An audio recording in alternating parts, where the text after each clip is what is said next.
우리는 지난주 일에 초대교회의 비밀은 능력에 있었다라고 하는 사실을 함께 생각했습니다. 예수님께서 승천하시기 전에 제자들에게 당부하신 말씀은 위로부터 능력이 입히올 때까지 기다리라 하는 말씀이었습니다. 즉 예수님께서 이 세상을 떠나가시면서 한 줌도 안 되는 제자들과 성도들을 위하여 예비하신 것은 위로부터 임하는 능력이었다 하는 것입니다.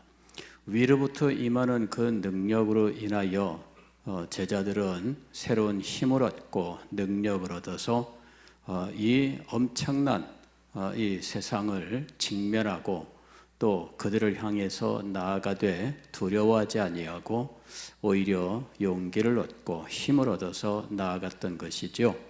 그리고 그들의 그 발걸음을 세상은 감당치 못했습니다.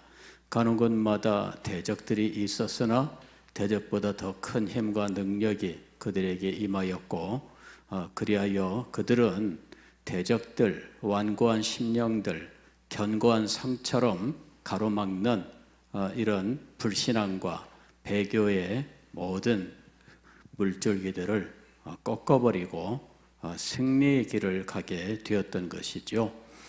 그것은 오늘 우리 시대에도 역시 마찬가지입니다. 주님께서 지금 이 시대에도 동일한 방식으로 역사하고 있습니다.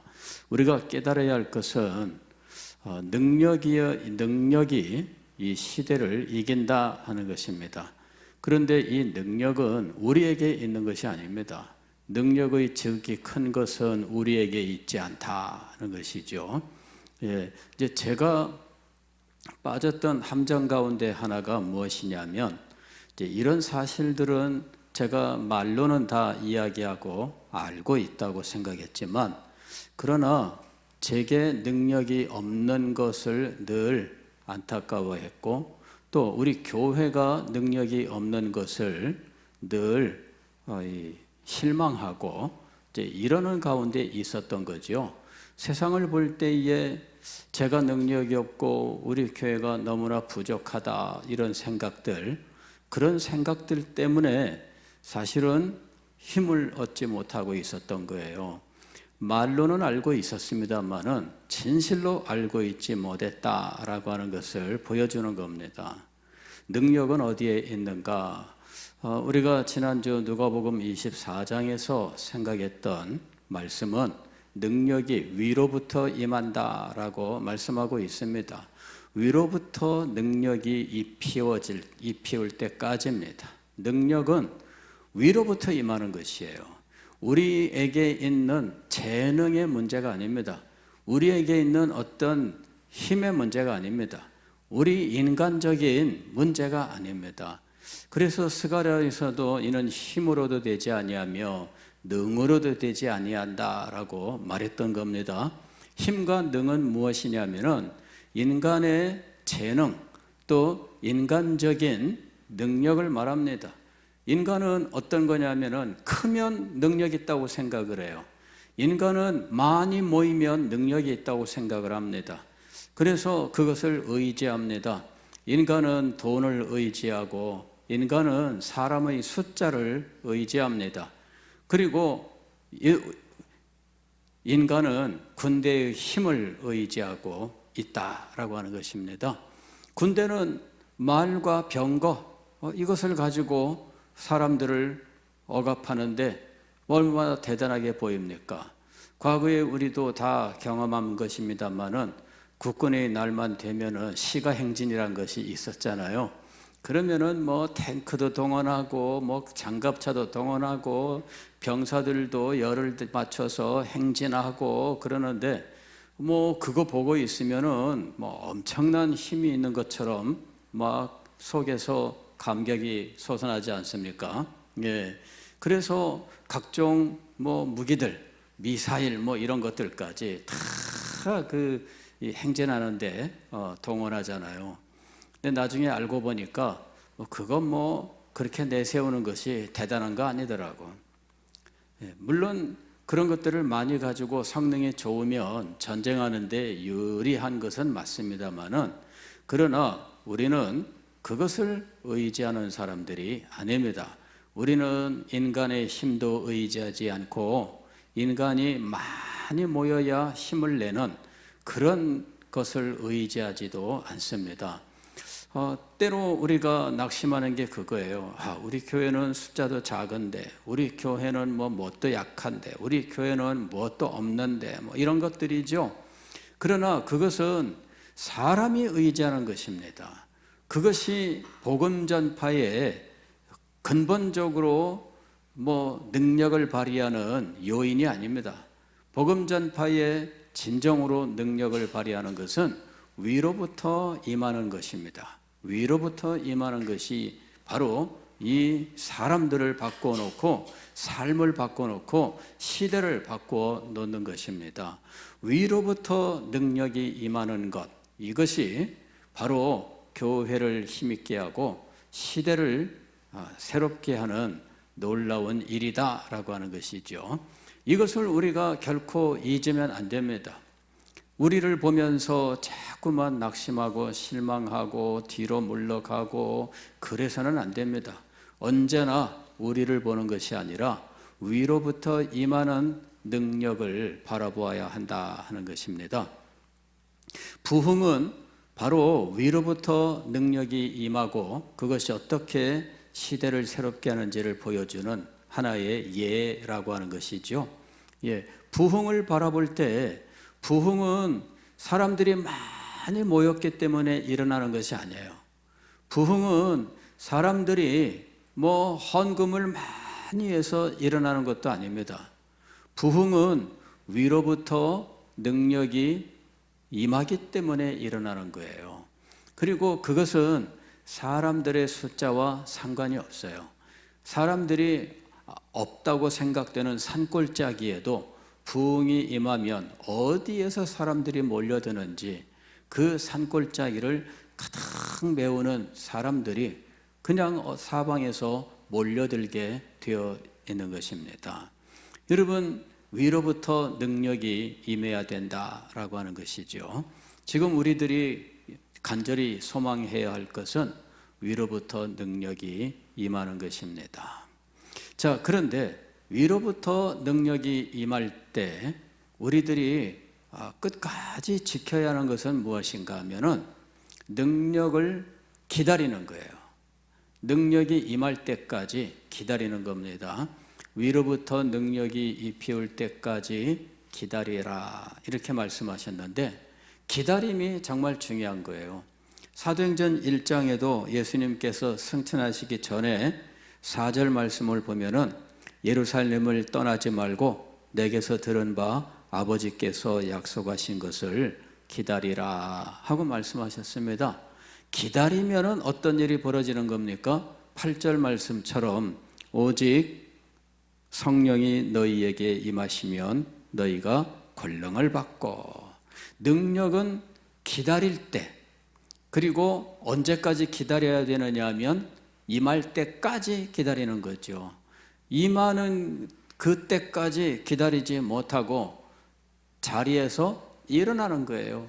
그게 문제인 겁니다. 우리가 가지고 있는 문제는 무엇이냐면 다 알아요. 인간의 힘을 의지하지 말며 군왕들을 두려워하지 말며 오직 위로부터 능력이 임하기를 기다려야 된다. 다 압니다. 그런데 문제는 기다리지 못하는 데 있어요. 기다리지 못하고 자리에서 벌떡벌떡 일어나는 것이 오늘 우리의 문제라고 하는 것입니다. 오늘 이 밤에 우리가 기억해야 될 것은 기다려라 하는 것이죠. 기다려라. 그러면 기다림이란 무엇인가? 지금 사도행전 1장에서 이 기다림에 대해서 사도들이 어떻게 이해를 했는가 하는 걸 볼 수가 있습니다. 사도들이 기다림을 어떻게 이해를 했느냐 하면 전심으로 기도하는 것으로 이해를 했습니다. 그래서 그들은 다락방에 모여서 성령이 임할 때까지 기다렸다. 즉 전심으로 합심으로 기도했다 하는 것이죠. 기다림은 무엇입니까? 기도하는 거예요. 언제까지 기도하는 것일까요? 능력이 임할 때까지입니다. 능력으로 입혀질 때까지입니다. 그 기다림이 얼마나 중요한지 몰라요. 기다리지 못하면 성급하고, 왜 그런 거 있지 않습니까?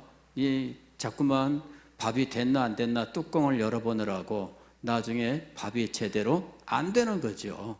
그런 일이 우리에게 얼마든지 있습니다. 아니, 많은 사람이 실패하는 것이 기다리는 일에서 일어나고 있다는 것이죠.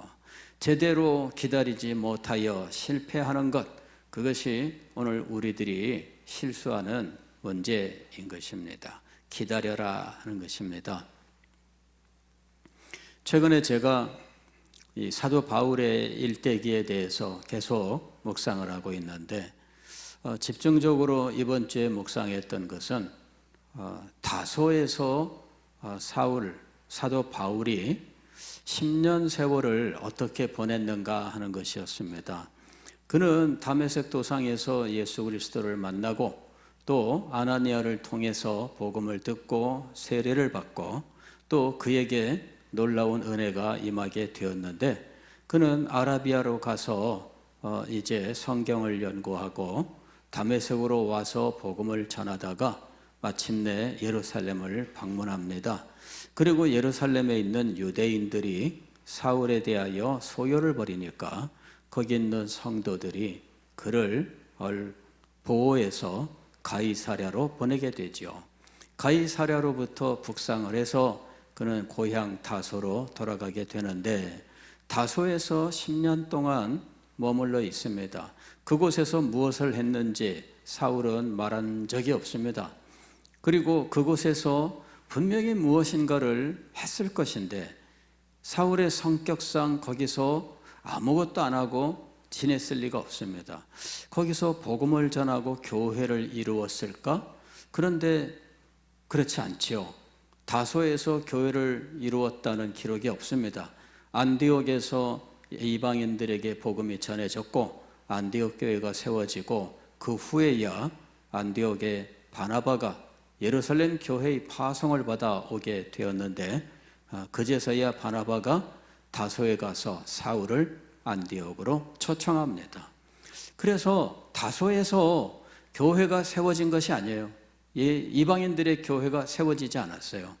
이방인에게 복음을 전하는 자로 세움을 예수님께 선택을 받았는데, 그러나 그는 그 안디옥에서 사역을 시작할 때까지 최소 13년 세월 동안은 그냥 지나갔어요.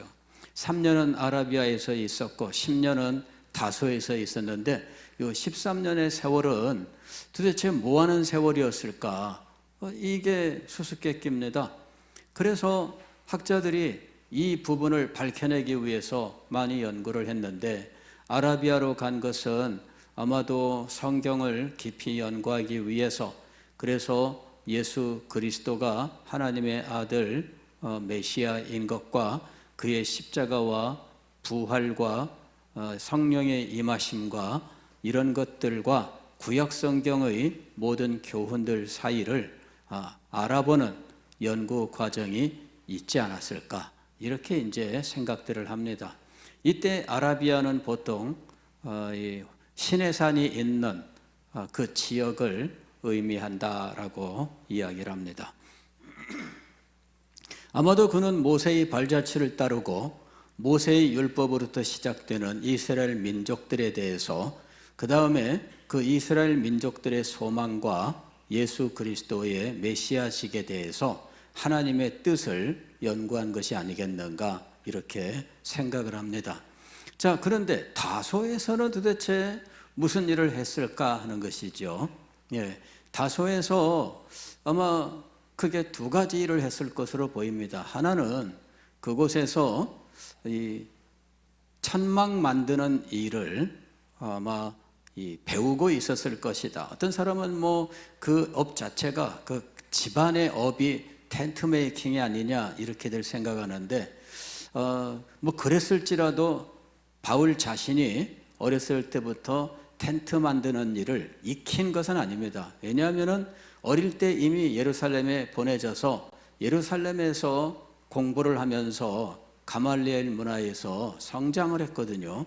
그래서 무슨 텐트 메이킹을 배울 수 있는 그런 기회가 아마 없었을 것으로 보여요. 예수님은 목수의 일을 어릴 때부터 했던 것으로 알고 있습니다만은 사울은 그렇지 않죠. 그래서 그는 다소에 가서 텐트 만드는 일을 배웠을 것이다. 두 번째로는 그곳에서도 여전히 연구하고 기도하는 일을 했을 것이다. 이렇게 생각을 해요.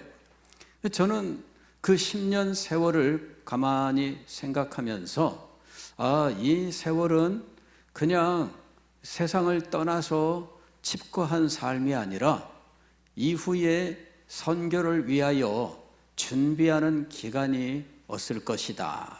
이렇게 생각을 합니다. 이방인 선교를 위해서 그는 특별히 자기를 후원하는 교회가 있을 것으로 생각지 않습니다. 자기가 단독으로 나아가서 그 일을 해야 될 것으로 생각을 합니다. 그래서 그렇게 하기 위해서 자기가 할 수 있는 일을 연구했는데 그 중에 하나가 텐트 메이킹입니다. 텐트를 만들어 팔면서 그러면서 가는 곳마다 이 일을 업으로 삼으면서 자기의 숙식을 해결하면서 복음을 전하는 일을 준비했다 하는 것입니다. 물론 그 시대에 이 선교를 위하여 선교비를 받는 이런 개념들은 사실 그렇게 발달해 있는 시대는 아닙니다. 그런데 사울은 특별히 누군가로부터 후원을 받아 선교하는 이런 쪽으로는 생각을 안 하고 있었다라는 걸 알 수 있습니다. 물론 그것이 정당하다는 것은 인정을 해요. 그래서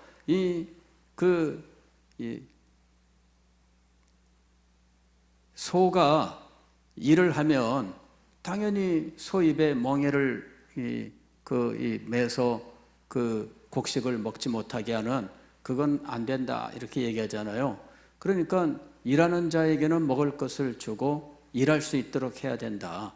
그러면서 이 사도 베드로가 아내를 데리고 다니면서 복음을 전할 때 교회로부터 후원을 받는 문제 정당하게 생각을 합니다. 그러나 그는 교회로부터 받지 않고도 사역을 해야 된다라고 생각하고 있었던 거죠. 그런 일들을 준비하는 기간이었을 것이다. 두 번째로는 사역을 위하여 기도하는 기간이었을 것이다. 이게 기다림입니다. 기도가 기다림이에요. 그래서 그는 다소에서 기도하는 일을 아마도 굉장히 열심히 했을 것이고 그가 고린도후서에서 이야기하는 셋째 하늘에 끌려 올라가서 인간의 말로는 가히 이룰 수 없는 것들을 보고 들은 그 체험, 그것이 한 번에 그칠 리는 없었을 것으로 보이고요. 그와 같은 신비한 체험, 황홀한 경험 같은 것들은 아마도 그 기도 생활 속에서 그에게 아마 늘 있었을 것이다 하는 겁니다. 그러니까 그 기도 속에서 그는 하나님과 신령한 교제 가운데 있었고 그 위로부터 능력이 입히우는 이런 일들이 그 기도 속에서 이루어지고 있었다 하는 겁니다. 세 번째로는 교회의 세우심 혹은 교회의 부르심 이거를 기다리는 기간이었다 하는 것이죠. 모든 것들은 그가 이방인의 사도로서 이방인에게 복음을 전하러 가기 위해 준비하는 기간이었던 거죠. 이 준비하는 기간이라고 하는 것이 다른 말로 하면은 기다리는 기간입니다. 기다리는 기간. 좀 긴 것처럼 보이지만 그러나 그 기다림의 기간이 충실했기 때문에 그는 바로 사역에 들어가서 능력이 나타나는 사역자로서 살다가 하나님께 부름을 받은 것입니다.